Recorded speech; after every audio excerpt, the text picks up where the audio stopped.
L'histoire de la Belle au bois dormant que vous connaissez est un mensonge. Il ne s'agit ni d'un malentendu, ni d'une simple fioriture poétique, mais d'une fabrication délibérée orchestrée pour dissimuler l'un des récits les plus dérangeants jamais contés. On vous a vendu le mythe du baiser d'amour véritable, une belle princesse victime d'une malédiction, dormant 100 ans avant d'être réveillée par un prince charmant qui brise le sort d'un baiser. C'est romantique. C'est magique. Et c'est surtout totalement faux. Car dans les toutes premières versions, il n'y avait ni baiser, ni romance, et encore moins de choix. Il n'y avait que violation, trahison et horreur pure. Pour affronter la vérité, il faut remonter à la source, là où le conte a pris forme dans l'Europe médiévale. La véritable Belle au bois dormant voit le jour dans la France médiévale, quelque part entre 1330 et 1344, au sein d'un roman courtois anonyme intitulé Perceforest. Imaginez la scène dans les grandes salles de la noblesse française, des tapisseries dépeignant la lutte entre vice et vertu ornent les murs de pierre, tandis que les chevaliers prêtent serment à des concepts abstraits comme l'honneur et le courage, comme s'il s'agissait d'êtres vivants. C'était le monde du roman médiéval, où le lecteur trouvait naturel de voir des allégories déambuler aux côtés des mortels. Ici, la raison n'était pas juste une idée, mais une femme en robe flottante capable de saisir un chevalier par l'épaule pour le prévenir du danger. La discrétion, elle, prenait les traits d'une matrone sévère gardant les portes. Et puis il y avait Vénus. Déesse du désir, tentatrice sublime murmurant des ordres qui écrasaient tout jugement moral. Dans cette version, la princesse se nomme Zélandine. Elle sombre effectivement dans un sommeil enchanté après s'être piqué le doigt avec une écharde de lin. Mais lorsque le chevalier Troilus la découvre dans cette tour, inconsciente et sans défense, l'histoire prend un tournant qui ferait frémir n'importe quel public moderne. Deux figures se matérialisent devant lui, la raison et la discrétion. Non pas comme des métaphores, mais comme des présences physiques, lui barrant la route. Elles l'avertissent explicitement que son intention est abjecte, que violer une femme sans son consentement, a fortiori dans son sommeil, ravale un homme au rang du pire criminel. Pour le public médiéval, ce n'était pas un symbolisme subtil. C'était l'ordre moral lui-même intimant à Troilus de s'arrêter. Mais Vénus apparaît alors, radieuse et terrible, incarnation de la luxure et du désir. Elle ne suggère pas, elle ne tente pas, elle ordonne. Elle commande à Troilus de s'unir à la princesse endormie. Et dans le cadre moral du roman médiéval, lorsqu'un dieu donne un ordre direct, les mortels obéissent. L'audience d'alors aurait perçu cela à la fois comme la damnation de Troilus et son excuse. Il viole Zélandine dans son sommeil, et la princesse ne se réveille pas de cette agression. Elle demeure dans cet état de mort apparente 9 mois durant, son corps portant et délivrant un enfant qu'elle n'a jamais su avoir conçu. Le réveil ne survient que lorsque le nourrisson, cherchant désespérément à se nourrir, se met à téter le doigt de sa mère et aspire accidentellement l'écharde maudite. Zélandine s'éveille alors, mère est violée dans son sommeil, avec pour seule preuve de l'identité de son agresseur une bague laissée derrière lui. Le texte nous dit qu'elle pleure l'acte non consenti qu'elle a subi, alors même qu'on attend d'elle qu'elle aime l'homme qui l'a commis. Pourtant, ce n'était même pas la version la plus explicite. 300 ans plus tard, en 1634, un poète italien nommé Giambattista Basile publie ce qui deviendra l'ancêtre direct de notre conte moderne. Pour comprendre le monde de Basile, il faut se représenter les cours scintillantes et décadentes de Naples, où les nobles se réunissaient non pour des sermons pieux, mais pour des divertissements repoussant toutes les limites. Basile lui-même était courtisan, soldat et administrateur, il avait voyagé de Venise à Mantoue, collectant les récits les plus sombres et grotesques aux 4 coins de l'Italie. Son Pentamerone, sous-titré Le Conte des Contes, fut rédigé en dialecte napolitain spécifiquement pour des aristocrates fiers de leur sophistication et de leur estomac bien accroché face à l'inconvenant. Ce n'étaient pas des histoires pour s'endormir. Elles étaient performées lors de banquets où le vin coulait à flots et où les nobles rivalisaient d'impassibilité. Les contes de Basile regorgeaient de mutilations, d'inceste et d'élimination, le tout enveloppé dans une langue baroque si ornée qu'elle transformait l'horreur en art. Les nobles riaient de l'humour cru, haletaient devant la violence, puis débattaient des implications morales entre 2 plats de pain rôti et de fruits confits. C'était le divertissement de gens qui regardaient les exécutions publiques comme un sport et gardaient des nains de cour pour s'amuser. Basile savait exactement ce que son public désirait, des histoires à la fois révoltantes et irrésistibles. Il nomma sa version Soleil, Lune et Thalie. Dans celle-ci, un grand seigneur apprend des astrologues que sa fille Thalie sera mise en danger par une écharde de lin. Il bannit tout lin de son royaume, mais les prophéties ont cette fâcheuse tendance à se réaliser d'elles-mêmes. Lorsque Thalie devient une jeune femme, elle découvre une vieille femme filant la laine. Fascinée par le fuseau tournoyant, elle se pique le doigt et s'effondre dans ce qui semble être la mort. Son père, dévasté, abandonne le palais entier en laissant le corps de sa fille à l'intérieur. Des années passent, jusqu'à ce qu'un roi, lors d'une expédition de chasse, tombe par hasard sur ce château abandonné. Il pénètre dans la tour et découvre la belle Thalia, parfaitement préservée. Ici, Basile ne s'abrite derrière aucune métaphore, aucune suggestion. Le roi, submergé par le désir face à cette femme inconsciente, lui prend sa virginité sans son consentement. Le texte original italien est sans équivoque, il cueille les fruits de l'amour. Puis, il repart simplement vers son propre royaume, comme si de rien n'était. Thalia demeure inconsciente durant l'agression. Elle traverse 9 mois de grossesse et l'agonie de l'accouchement pour finalement mettre au monde des jumeaux, toujours plongés dans ce sommeil de mort. Ces bébés, qu'elle n'a jamais nommés mais qui deviendront connus sous les noms de Soleil et Lune, survivent on ne sait comment auprès de leur mère comateuse. Un jour, l'un des nourrissons, cherchant du lait, se met à téter son doigt au lieu de son sein et aspire accidentellement l'écharde maudite. Thalia s'éveille alors pour se découvrir mère de 2 enfants, sans aucun souvenir de la manière dont ils sont venus au monde. Lorsque le roi revient et la trouve éveillée avec sa progéniture, Basile nous dit qu'il est ravi de son exploit. Pas honteux, pas désolé, ravi. Pourtant, même cette version grotesque de Basile ne pouvait survivre intacte. L'horreur était trop crue, trop révélatrice. Par la suite, les conteurs ont saisi un masque, un geste unique et délicat capable d'effacer des siècles de violence en un instant fabriqué. Il faut comprendre ce qui se joue ici. Le baiser que vous connaissez, celui que Disney a immortalisé et que les parents racontent à leurs enfants, n'est pas juste un ajout romantique. C'est un remplacement, une substitution conçue pour effacer l'horreur originelle. Dans les premières versions, le réveil est une conséquence biologique directe du viol. Les enfants nés de cette violence sont les agents mêmes qui brisent la malédiction.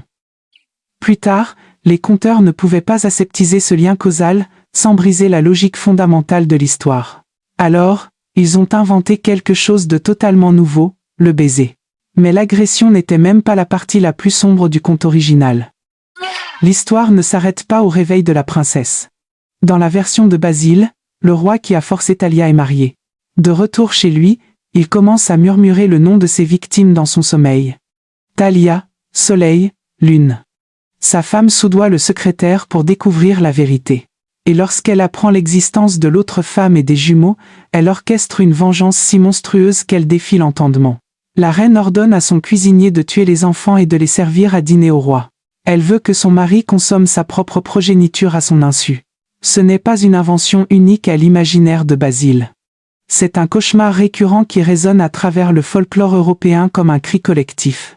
Pensez au mythe grec de Procné, qui découvrit que son mari Thérée avait violé sa sœur Philomèle et lui avait coupé la langue pour la réduire au silence. Pour se venger, Procné prit la vie de leur fils, Itis, le fit bouillir et le servit à Thérée pour le dîner, ne lui révélant ce qu'il avait mangé qu'après la dernière bouchée. Ou considérez le conte de Thyeste, qui mangea ses propres fils lors d'un festin préparé par son frère Atrée. Ces histoires de parents consommant leurs enfants reviennent sans cesse, de la Grèce antique à l'Angleterre médiévale, toujours comme la violation ultime de l'ordre naturel, la corruption la plus profonde du lien sacré entre parents et enfants. Dans le récit de Basile, le cuisinier, incapable de se résoudre à égorger des nourrissons, cache les jumeaux chez sa femme et sert 2 agneaux au roi à la place. Mais la reine ignore la substitution. Tandis que son mari mange ce qu'elle croit être ses enfants, elle murmure « Mange, mange. C'est du tien que tu manges ». La phrase devient une incantation, une malédiction, une célébration de la vengeance ultime. Pour le public de Basile, cela aurait été à la fois horrifiant et familier. Il connaissait ces mythes, il comprenait que la vengeance cannibale était l'arme atomique du folklore, le point de bascule où l'humain devient monstre. Lorsque Charles Perrault adapte le conte pour la cour de France en 1697, il opère dans un monde totalement différent. Imaginez Versailles sous Louis XIV, où chaque couloir étincelle de feuilles d'or et où chaque conversation peut sceller votre destin. C'était une ère de transformation et d'anxiété. Les femmes ne se contentaient plus d'être des ornements silencieux. Elle tenait des salons où la philosophie, la littérature et la politique étaient débattues avec une liberté qui terrifiait les hommes conservateurs. Des femmes érudites comme Madame d'Aulnoy et Madame de La Fayette écrivaient alors des romans et des lettres qui défiaient les récits traditionnels. Les précieuses, ces intellectuels qui fréquentaient les salons, remettaient ouvertement en question le mariage, débattaient d'alternatives à la maternité et revendiquaient le droit de choisir leurs amants. Perrault n'était pas seulement un conteur. C'était un guerrier culturel engagé dans la bataille pour l'âme de la France. Membre de l'Académie française et fervent partisan des modernes contre les anciens, il comprenait que les contes de fées n'étaient pas un simple divertissement. Ils étaient des armes de conditionnement social, des outils pour façonner les jeunes esprits avant que des idées dangereuses ne puissent y germer. L'histoire n'était pas écrite pour les enfants à l'origine, mais pour les adultes qui leur feraient la lecture, gravant ainsi des leçons de morale au plus profond de leur conscience. Chaque histoire portait un avertissement. Et celui de la Belle au bois dormant était limpide, les femmes qui dorment profondément, qui baissent leur garde et existent dans une beauté passive, incarnent l'idéal. Celles qui restent éveillées, qui agissent et qui choisissent, représentent la menace. Perrault a donc pris une décision calculée. Il a totalement supprimé la violation, la remplaçant par un prince, s'agenouillant simplement devant la princesse qui s'éveille. La violence, moteur de l'intrigue originale, s'est évaporée au profit d'un moment si chaste qu'il qualifie à peine de contact physique. Pourtant, et c'est là tout le paradoxe, il a conservé la seconde moitié cannibale de l'histoire, en l'enrichissant même. Dans sa version, le prince épouse la princesse éveillée en secret, car sa mère est littéralement une ogresse à la faim insatiable de chair humaine. Lorsque le prince, devenu roi, part en guerre, sa mère ordonne au cuisinier de préparer sa belle-fille et ses petits-enfants pour son dîner. Le cuisinier, une fois de plus, substitue des animaux, une biche pour la jeune reine, un agneau et un chevreau pour les enfants. Mais lorsque l'ogresse découvre la supercherie, elle prépare une cuve en cuivre remplie de vipères, de crapauds et de serpents venimeux, dans l'intention d'y jeter la jeune famille. Le roi revient juste à temps pour être témoin de la rage monstrueuse de sa mère qui, dans sa fureur, se jette elle-même dans son piège mortel. Perrault a gardé le cannibalisme, l'infanticide et l'horreur familiale, mais a retiré le viol. Il comprenait que son public de cour pouvait digérer les monstres et les assassinats, mais que briser la virginité d'une femme inconsciente sans son consentement était devenu trop inconfortable à une époque où les femmes commençaient à revendiquer leur libre arbitre. La version de Perrault a pu être domestiqué le conte pour Versailles, mais la transformation n'était pas terminée. Un siècle plus tard, deux frères en Allemagne allaient le dépouiller encore davantage. Cette fois, non pour la politique de cour, mais pour forger l'identité d'une nation entière. L'acte final d'aseptisation est venu avec les frères Grimm en 1812. Jacob et Wilhelm Grimm ne faisaient pas que collecter des histoires, ils bâtissaient une nation. L'Allemagne n'existait pas encore en tant que pays unifié, n'étant qu'une mosaïque de royaumes, de duchés et de villes libres aux lois et coutumes disparates. Les frères croyaient que, caché dans le folklore des paysans et des grands-mères, résidait le pur esprit allemand, non corrompu par l'influence française ou la décadence moderne. Leur conte de l'enfance et du foyer devait être la pierre angulaire de l'identité allemande, la preuve qu'une culture distincte existait et méritait de s'unir. Mais ce projet nationaliste exigeait de la pureté. Les frères, protestants dévots influencés par la rigueur morale de leur temps, ne pouvaient présenter le viol et le cannibalisme comme faisant partie de l'âme allemande. Au fil de cette édition, ils ont systématiquement nettoyé leurs contes, supprimant le contenu vil, adoucissant la violence, et ajoutant une morale chrétienne là où elle n'existait pas. Pour la Belle au bois dormant, ils n'ont pas seulement retiré les éléments dérangeants, ils ont amputé toute la seconde moitié de l'histoire. Leur version, Dornröschen, la Belle, au bois dormant, se termine là où le public moderne s'y attend. Avec le baiser, le réveil et le mariage. Tout ce qui suit le mariage secret, la belle-mère cannibale, la tentative d'élimination des enfants disparaît. L'histoire est coupée en deux, et cette moitié devient le tout. Mais le sombre symbolisme reste encodé même dans les versions aseptisées, cachées à la vue de tous pour qui sait le lire. Le fuseau lui-même porte un double sens qui aurait été évident pour un public médiéval. Le mot spinster fileuse, vieille fille, désignait à l'origine une femme filant la laine pour vivre, l'une des rares professions offrant aux femmes une indépendance financière vis-à-vis des hommes. Lorsque la vieille fée ou la sorcière maudit la princesse pour qu'elle se pique le doigt sur un fuseau, elle ne met pas seulement sa vie en danger. Elle la marque avec l'outil de l'indépendance féminine, puis la punit pour l'avoir simplement touchée. La forme du fuseau compte aussi, long, pointu, pénétrant. La princesse se pique, saigne, puis tombe dans un sommeil qui la laisse sans défense. Le symbolisme n'est pas subtil. La malédiction est un avertissement, les femmes qui aspirent à l'indépendance, qui cherchent l'autonomie, seront violées et réduites à leur fonction biologique. Elles deviendront mères sans le savoir ni le vouloir. Mais le fuseau n'est que la blessure de surface. Sous le sang et le sommeil gît un rythme plus ancien, qui résonne à travers le mythe et le rituel. Un cycle de mort et de retour qui précède de loin la Belle au bois dormant elle-même. Le sommeil de 100 ans transforme la princesse en une chose qui n'est ni tout à fait vivante, ni tout à fait morte. Elle évolue dans un espace liminal, respirant mais inconsciente, belle mais inaccessible. Cet état reflète un motif ancestral omniprésent dans les mythes du monde entier. Songez à Perséphone, fille de la déesse des moissons Déméter, cueillant des fleurs dans une prairie quand la terre s'ouvre soudainement. Hadès, seigneur des enfers, surgit sur son char noir et l'entraîne de force dans son royaume. Tant que Perséphone reste prisonnière en bas, le chagrin de sa mère plonge le monde dans l'hiver. Rien ne pousse, rien ne fleurit. La terre elle-même sombre dans un sommeil mortel. Ce n'est qu'au retour de Perséphone que le printemps arrive. Mais son obligation de retourner aux enfers une partie de l'année crée le cycle éternel de la mort et de la renaissance. La Belle au bois dormant est une Perséphone dans une tour plutôt qu'aux enfers. Son royaume est figé par les épines plutôt que par la glace. La princesse ne fait pas que dormir. Elle est en animation suspendue, entraînant le monde entier dans sa chute. Son château, ses serviteurs, même les mouches sur le mur se figent, prisonniers d'un instant éternel.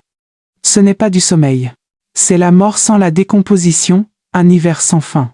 Lorsqu'elle s'éveille enfin, que ce soit par l'accouchement dans l'original ou par un baiser dans la version aseptisée, elle ramène la vie sur ces terres. Les noms renforcent cette lecture, aurore signifie l'aube. Ses enfants se nomment soleil, et lune, ou jour. Elle est la lumière revenant après la plus longue des nuits, le printemps succédant à l'hiver interminable. Mais contrairement à Perséphone, qui connaissait au moins son ravisseur, la Belle s'éveille pour découvrir une violation déjà consommée, un choix déjà volé. La haie d'épines qui entoure le château dans les versions ultérieures ajoute une autre couche de sens. Ce ne sont pas de simples obstacles. Ces épines sont vivantes, magiques, sensibles. Elles étouffent la vie des indignes et ne s'écartent que pour l'élu. Elles incarnent les barrières psychologiques que nous érigeons autour du traumatisme, ces murs protecteurs gardant le moi vulnérable caché. Mais elles garantissent aussi que celui qui entre soit prédestiné, assez puissant pour pénétrer ses défenses. Les épines ne protègent pas la princesse du viol, elles assurent simplement que seule la bonne personne puisse le commettre. L'aseptisation systématique de la Belle au bois dormant reflète bien plus qu'une évolution des goûts en littérature jeunesse. Chaque retouche, chaque omission, chaque substitution représente la décision d'une culture sur les vérités jugées trop dangereuses à dire. La violence devient un baiser. La mère cannibale devient une méchante comique, puis disparaît totalement. Les séquelles complexes du traumatisme sont réduites à un ils vécurent heureux. Mais les récits originaux avaient compris quelque chose que nous avons oublié. Ils savaient que la vie est brutale, que le pouvoir corrompt, que les victimes peuvent devenir bourreaux, et que le salut et la violence portent souvent le même visage. Ces contes n'étaient pas faits pour rassurer les enfants, mais pour préparer les adultes à l'horreur et à la complexité de l'existence. La version moderne offre un beau mensonge, le bien et le mal sont clairement identifiés, l'amour triomphe de tout, la patience et la vertu sont toujours récompensées. La Belle au bois dormant originale assène une toute autre vérité, parfois, on se réveille pour découvrir que notre vie nous a été volée. Que ceux censés nous protéger sont ceux qui nous blessent le plus. Que survivre peut signifier accepter l'inacceptable. L'histoire que nous racontons à nos enfants est un oubli délibéré, une amnésie culturelle conçue pour protéger l'innocence. Mais le cœur sombre du conte continue de battre sous les couches de révision et de déni. Chaque fois que nous racontons la version édulcorée, nous participons à la dissimulation.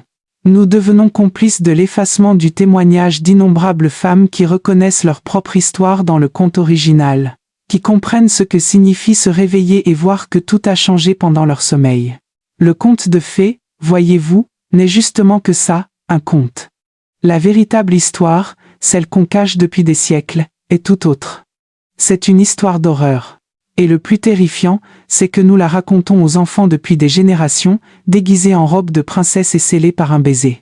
Au-delà de l'horreur historique et des origines sombres, La véritable leçon de La Belle au bois dormant réside dans notre rapport à la vérité et à l'adversité.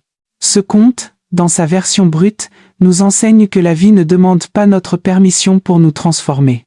Nous passons souvent notre existence à attendre un moment idéal, un baiser magique ou une résolution parfaite, alors que la réalité opère souvent dans l'ombre, pendant notre sommeil. La sagesse à tirer de ce récit est celle de la lucidité radicale. Nous avons tendance à construire des châteaux et des barrières d'épines pour protéger notre innocence ou nier la brutalité du monde, préférant le doux mensonge d'un conte aseptisé à la complexité du réel. Pourtant, grandir exige de regarder en face ce que nous avons tenté d'oublier. La vie n'est pas un combat manichéen entre le bien absolu et le mal absolu, c'est un spectre où le sauveur et le bourreau peuvent parfois porter le même visage, où la sécurité est une illusion et où le traumatisme laisse des traces indélébiles. L'essentiel n'est pas d'éviter à tout prix les blessures ou de dormir en attendant que l'orage passe, mais d'apprendre à vivre après le réveil. Accepter que nous ne contrôlons pas tout ce qui nous arrive, mais que nous sommes responsables de ce que nous faisons de ces épreuves. La véritable magie ne réside pas dans l'effacement de la douleur, mais dans la capacité à se relever, à intégrer son histoire, aussi sombre soit-elle, et à avancer les yeux grands ouverts. Si cette analyse a changé votre regard sur les histoires qui ont bercé votre enfance, dites-le nous dans les commentaires et proposez le prochain conte ou mythe que nous devrions explorer sous son vrai jour. N'oubliez pas d'aimer cette vidéo pour soutenir ce travail de recherche et de vous abonner pour découvrir la face cachée de notre culture.